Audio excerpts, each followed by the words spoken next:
Tribunal de Justiça do Rio de Janeiro suspende julgamento de acusados da morte do cinegrafista da Band, Santiago Andrade. Em caso de acidente provocado pelo sistema de aquecimento a gás, quem pode ser responsabilizado? Podem responder o síndico, o morador ou o dono do apartamento ou o técnico que instalou. Em Minas Gerais, choperia é multada por postagem discriminatória na internet. E ainda, no Rio Grande do Sul, a exposição mostra o trabalho desenvolvido com jovens acolhidos em abrigos. As fotografias mostram potencialidades e dificuldades encontradas por esses adolescentes que estão caminhando rumo à vida adulta.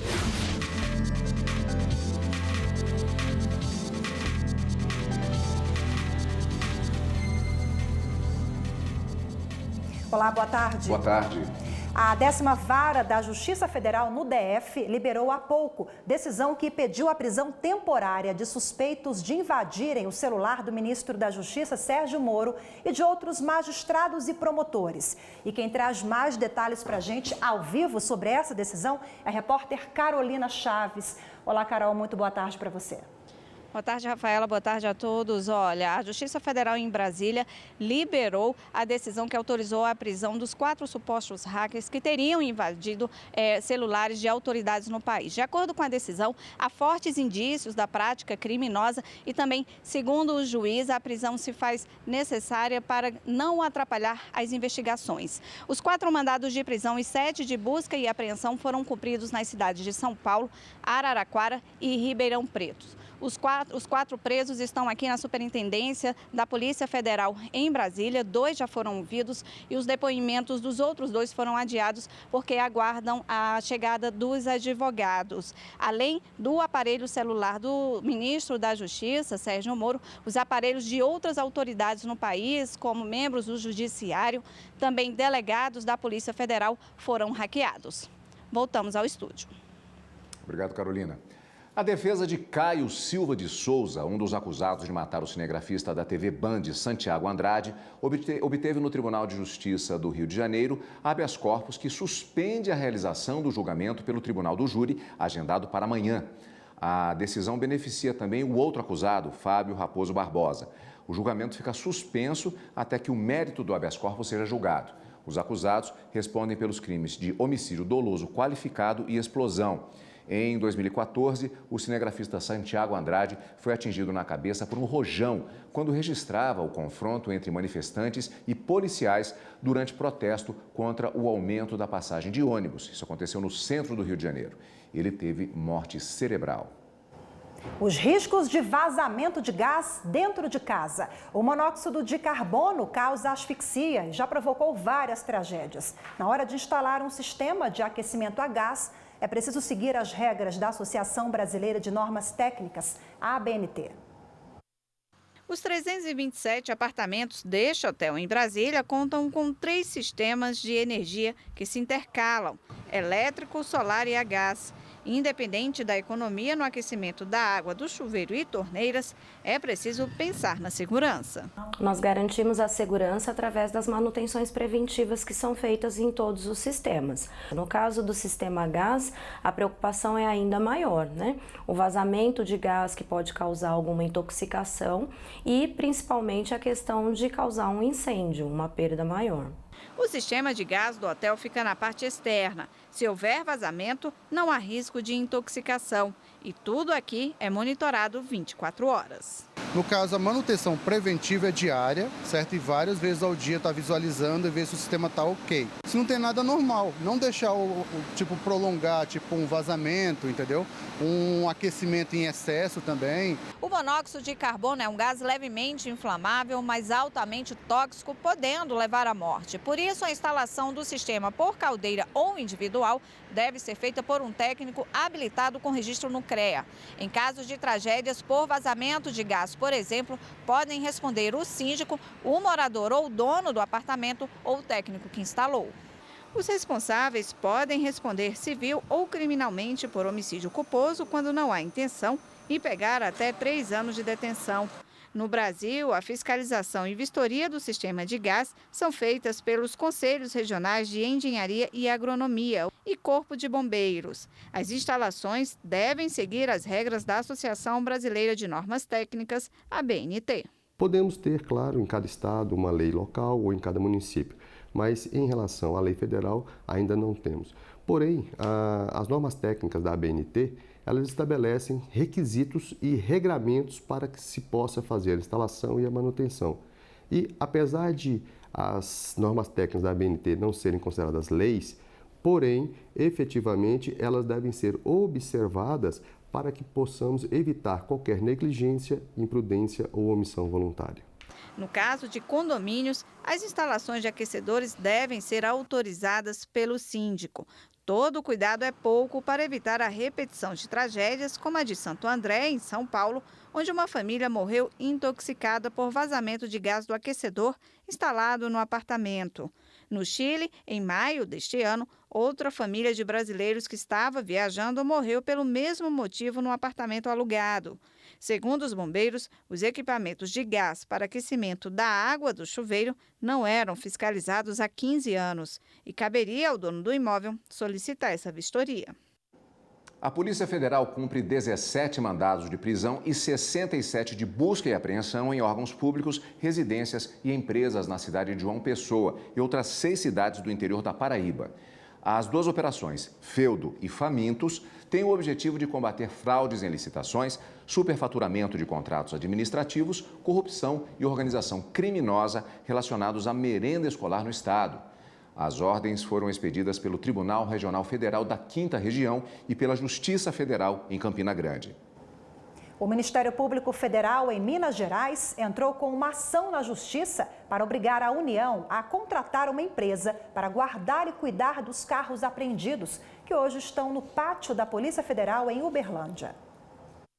Na ação, o procurador da República, Kleber Neves, explica que a Polícia Federal de Uberlândia, Minas Gerais, não tem um sistema próprio para registrar e acompanhar em tempo real os bens apreendidos que são recolhidos ou liberados diariamente. Além disso, o fato de ter que cuidar dos veículos acaba fazendo com que os policiais deixem de trabalhar em investigações e no combate ao crime para monitorar o acervo. Ao falar sobre o assunto, o procurador reforça que os prejuízos para a população são imensos, especialmente se levar em consideração que a delegacia da Polícia Federal em Uberlândia é responsável pelo atendimento a outros 58 municípios da região. Para resolver o problema, o Ministério Público Federal pede no documento que a União siga o exemplo da Polícia Rodoviária Federal e abra uma licitação para contratar uma empresa terceirizada que possa assumir a gestão do depósito. Prevista em pactos e tratados assinados pelo Brasil, como a Convenção Americana de Direitos Humanos e o Pacto Internacional dos Direitos Civis e Políticos, a audiência de custódia garante a rápida apresentação do preso a um juiz, no caso, ou melhor, nos casos de prisões em flagrante. Em Minas Gerais, o projeto funciona desde 2015. Só em Belo Horizonte são realizadas mais de 1.000 audiências por mês. Atendendo à Resolução 213 do Conselho Nacional de Justiça, o TJMG passou a realizar audiências de custódia. O objetivo da audiência de custódia, no primeiro momento, é analisar a regularidade do flagrante, verificar se ele está de acordo com a lei e, instando o flagrante regular, é feita então análise quanto à possibilidade de fixação de medidas cautelares diversas da prisão. Não sendo possível qualquer das medidas cautelares, então a hipótese de conversão da prisão em flagrante em preventiva. A iniciativa foi testada utilizando a estrutura da Central de Recepção de Flagrantes e da Secretaria de Plantão de Medidas Urgentes e Habeas Corpus do Fórum Lafayette. O Tribunal de Justiça de Minas Gerais aderiu ao projeto Audiência de Custódia em 2015, mesmo ano em que a iniciativa foi lançada pelo Conselho Nacional de Justiça. O projeto piloto deu os primeiros passos aqui, na comarca de Belo Horizonte. As audiências acontecem todos os dias, incluindo sábados, domingos e feriados. Depois de passar pela delegacia, em até 24 horas, o indivíduo é levado ao fórum. Participam da audiência de custódia o juiz, um promotor e um defensor público. A gente vai esclarecer a ele qual a finalidade da audiência de custódia e quais seriam os desdobramentos, os procedimentos seguintes à audiência de custódia, para que ele tenha pelo menos as informações iniciais a respeito do que pode vir a acontecer a partir daquela prisão. Tradicionalmente, é a Defensoria que solicita a liberdade provisória. A promotoria se manifesta sobre a acusação. Em primeiro lugar, verificar se o flagrante é legítimo, se atendeu aos requisitos legais. E, em segundo momento, na hipótese positiva, verificar se é possível ou não a liberdade provisória, ou seja, se pode ou não o preso em flagrante aguardar o julgamento e a tramitação processual em liberdade. As principais ocorrências trazidas para o fórum consistem em tráfico de drogas, furto e roubo. Uma média mensal de mais de 1.000 audiências são realizadas em Belo Horizonte ininterruptamente. 55% delas têm a liberdade concedida. Muitas tratam de delitos cometidos por pessoas em situação de rua. Para evitar que esses indivíduos voltem a cometer os mesmos atos, foi elaborado um atendimento multidisciplinar, que é oferecido logo após a audiência. Esses encaminhamentos podem ser para a rede assistencial ou para tratamento de dependência química. Atendimento que é bem visto por quem o recebe. E a gente se sente, restaurada, se sente bem quando vai embora, tudo se resolve. A Procuradora-Geral da República, Raquel Dodge, designou o procurador Igor Miranda da Silva para atuar em auxílio ao titular das investigações da Operação Zelotes. Ele ficará lotado provisoriamente na Procuradoria da República no Distrito Federal. O procurador substituirá Alexandre Ismael Miguel, que retornará à unidade do Ministério Público Federal em Roraima. E você vai ver a seguir: choperia mineira faz propaganda abusiva em redes sociais e é multada. Ela dizia que mulheres com vestidos ou saias acima do joelho não pagariam a entrada até às 11 horas da noite.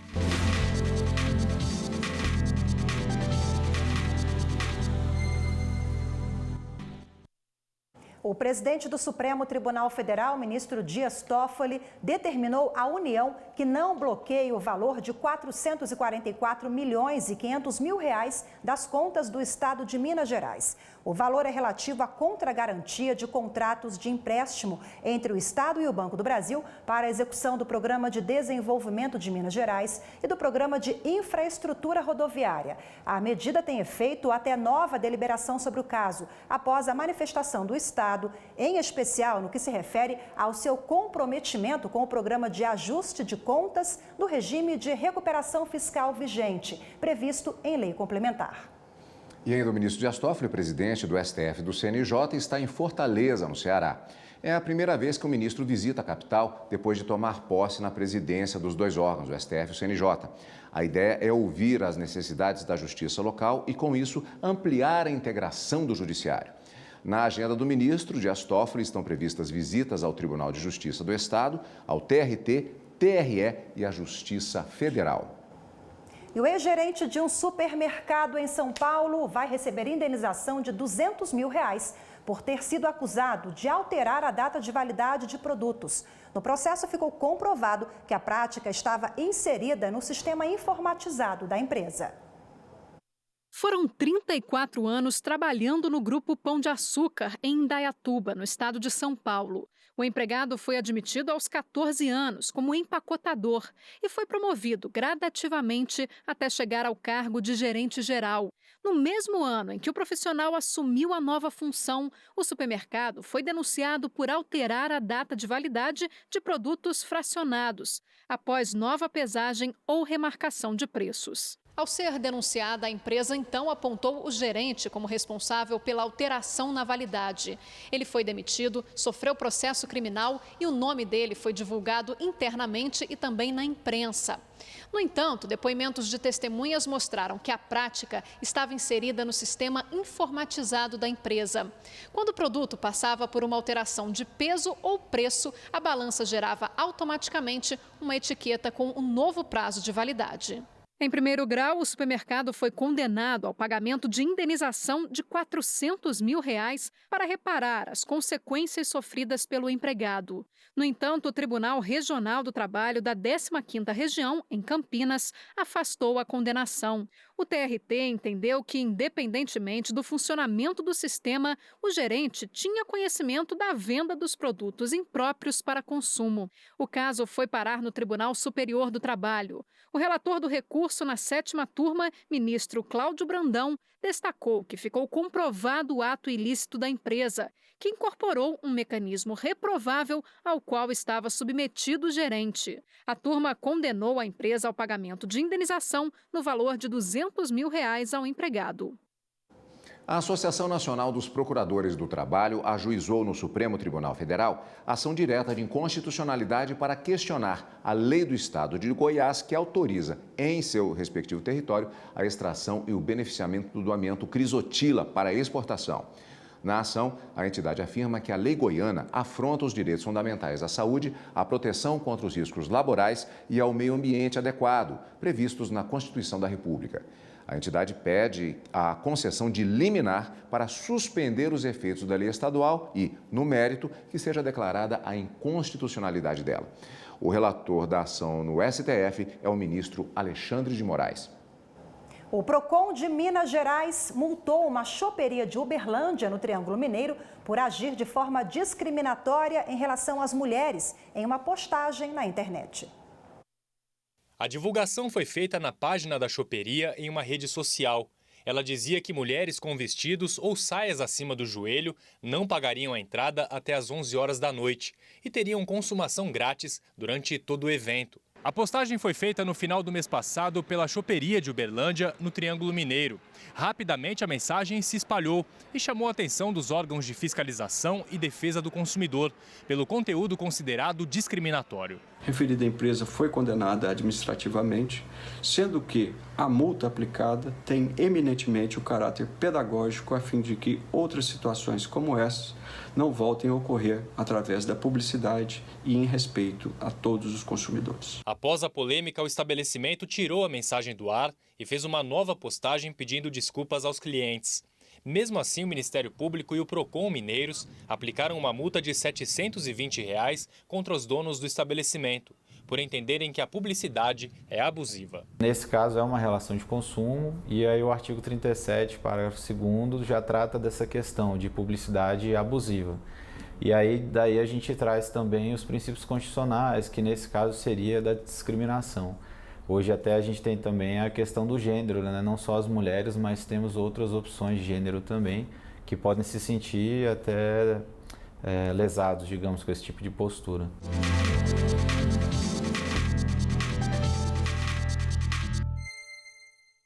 E para falar mais sobre o assunto, recebemos aqui nos estúdios da TV Justiça a advogada Josiane Menezes de Carvalho, a quem, antes de mais nada, eu agradeço a presença aqui nos nossos estúdios. Boa tarde, doutora. Boa tarde. Boa tarde.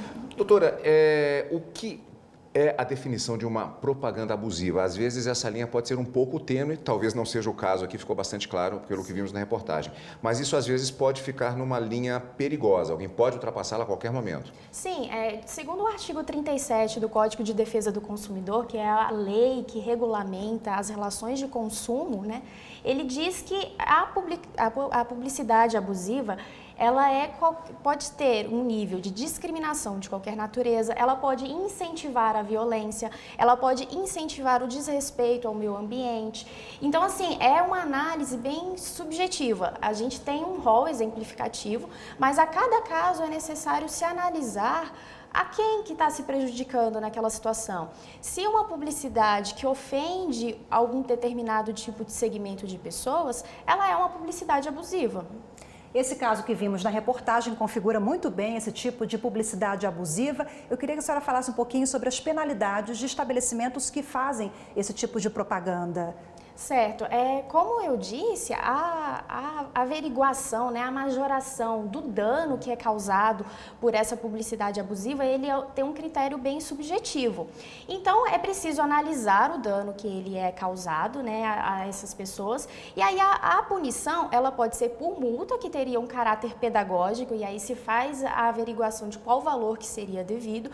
Mas também o estabelecimento ele pode vir a ser fechado, a ter a sua licença cassada, ele pode suspender o funcionamento, ter que retirar a propaganda, ter que fazer uma propaganda para se retratar com a ofensa que foi feita. Então, assim, cada caso é analisado de acordo com o dano que aquela publicidade causou. Quem pode denunciar uma publicidade abusiva? Qualquer cidadão que seja consumidor, que se sinta no seu direito lesado, ele pode entrar em contato com o PROCON da sua cidade e fazer essa denúncia. E aí o PROCON, em parceria com o Ministério Público, vai abrir ali o inquérito e vai, com certeza, sancionar esses infratores e providenciar as medidas cabíveis. Doutora Josiane, uma propaganda abusiva similar que nós vimos recentemente até chegou ao Judiciário, a Promotoria de Direito do Consumidor, entrou nesse circuito em relação a condicionar a entrada de mulheres, a gratuidade de entrada de mulheres até determinado horário, em boates ou estabelecimentos bares também, é uma medida reprovável e proibida pela Justiça, né? Sim, essas propagandas que causam a discriminação de gênero, elas são todas repelidas, principalmente no caso da objetificação da mulher como um objeto sexual, Pesquisas afirmam que essa questão do machismo, da publicidade e colocar a mulher como um objeto sexual, isso incentiva os abusos sexuais, psicológicos da mulher. E é algo que a gente ultimamente está totalmente contra, a gente é totalmente repudiável esse tipo de atitude. Algumas pessoas podem fazer associação, quando se fala em termos de abuso na publicidade, ao mesmo tipo de abuso que às vezes acontece nas mensagens privadas das redes sociais. Então, uma associação com questões de violência, às vezes uma publicidade agressiva. Isso pode se dar também de maneira sutis, como um determinado tipo de ironia, uma determinada graça. Isso também pode, que não é tão engraçado assim, isso pode muitas vezes, pode gerar também uma denúncia? Sim, no caso dependeria. Se for com o fato de uma publicidade, sim, porque está ofendendo aquela pessoa. Às vezes essas publicidades são feitas em caráter de piada, de brincadeira. Só que se ofendeu o direito da pessoa, se houve uma discriminação, é uma publicidade abusiva, há um direito sendo lesado ali naquele momento. A mulher que se sentir ofendida ou até o homem, quem procurar, como agir? É o Ministério Público, a polícia?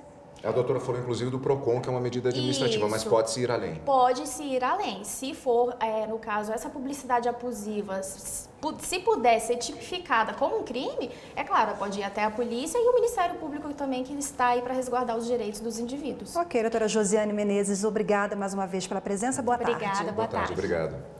E a seguir, a exposição mostra o trabalho desenvolvido com jovens acolhidos em abrigos no Rio Grande do Sul. A mostra no Tribunal de Justiça é uma iniciativa da Coordenadoria da Infância e Juventude do Rio Grande do Sul.